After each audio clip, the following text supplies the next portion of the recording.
আসসালামু আলাইকুম। আমার সামনে যে ফোনটি দেখছেন এই ফোনটি একটা চায়না বাটন ফোন আইটেল।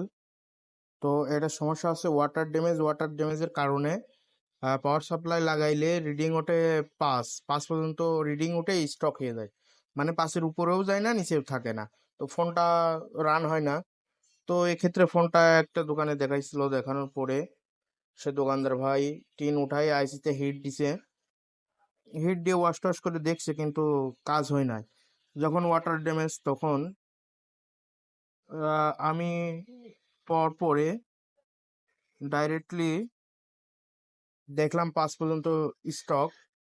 তখন আমি সোজা একটা ট্রিক্স ব্যবহার করলাম।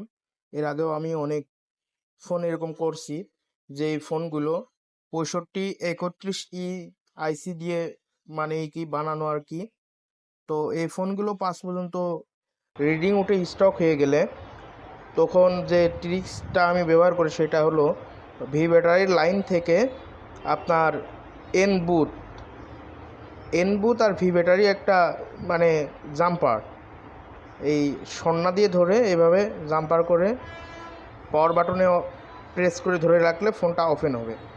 তো এই জাম্পারটা আপনি করে রাখার দরকার নাই, জাস্ট এইভাবে ধরে এই এন বুথে দিয়ে ফোনটা রান করলেই রান হয়ে যাবে।